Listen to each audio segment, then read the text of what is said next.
Assalamualaikum warahmatullahi wabarakatuh. Alhamdulillahirrabbilalamin. Wabihi nasta'inu ala umuri dunya waddin. Wassalatu wassalamu ala asrafil anbiya'i wal mursalin Sayyidina wa maulana Muhammadin wa ala alihi washabihi ajma'in, amma ba'd. Yang terhormat Pak Lutfi Rahman selaku dosen geografi konflik. Perkenalkan, nama saya Ahmad Khairul Umam, jurusan studi agama-agama angkatan 2018. Di sini saya akan menjelaskan sedikit terkait geografi konflik. Yang konflik tersebut ialah di Kalbar, tepatnya konflik etnis.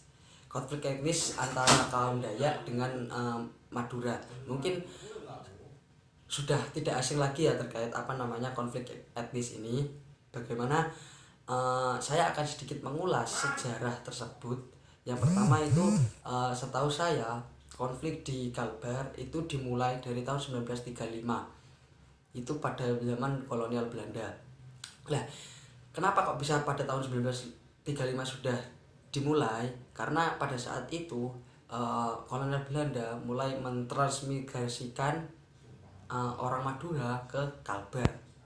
Nah, di daerah di Kalimantan Barat ini akhirnya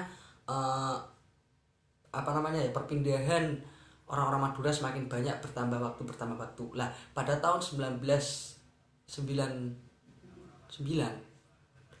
ada pecah konflik antara suku Dayak dengan suku Madura. Nah, yang melatar belakangi adalah salah satunya adalah tadi terkait sejarah awal mulanya.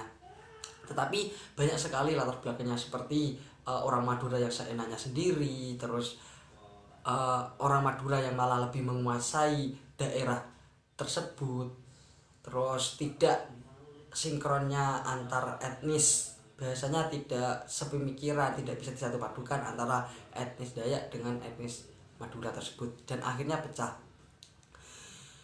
Konflik ini sangat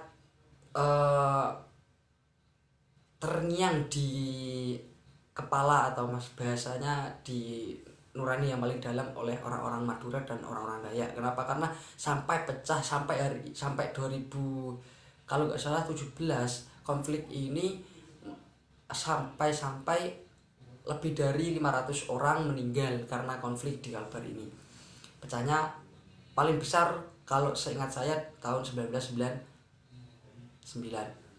Nah, analisis yang saya pakai di konflik ini ialah bagaimana konflik pohon.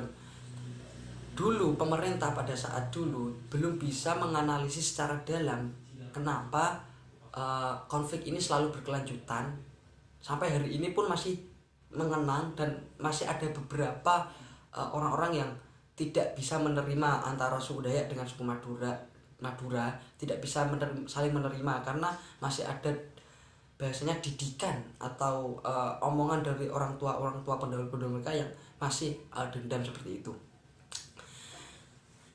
Mereka tidak bisa menemukan satu dan lainnya dengan lembaga pemerintah, karena poin yang saya tangkap di konflik tersebut adalah bagaimana peran pemerintah dengan peran dua ketua suku ini yang belum bisa sinkron, dan akhirnya tidak bisa terselesaikan. Dan yang saya ketahui di tahun 2006 kalau nggak 7 berapa itu ya, itu direkonsiliasi, dan akhirnya orang-orang Madura atau etnis Madura disuruh untuk mengalah. Yang artinya di sini mengalah itu tidak mulai tidak lebih rumongso, atau bahasanya kalau Jawanya rumongso, kalau bahasa Indonesia itu lebih sombong kalau dia itu orang sini, orang Kalbar sendiri gitu. Dan suku Dayaknya pun dikasih tahu bahwa di situ tidak boleh mengungkit-ungkit sejarah lagi. Mungkin itu yang bisa saya sampaikan. Mohon maaf apabila masih banyak kekurangan dari apa yang saya sampaikan. Wabillahi taufiq wal hidayah. Wassalamualaikum warahmatullahi wabarakatuh.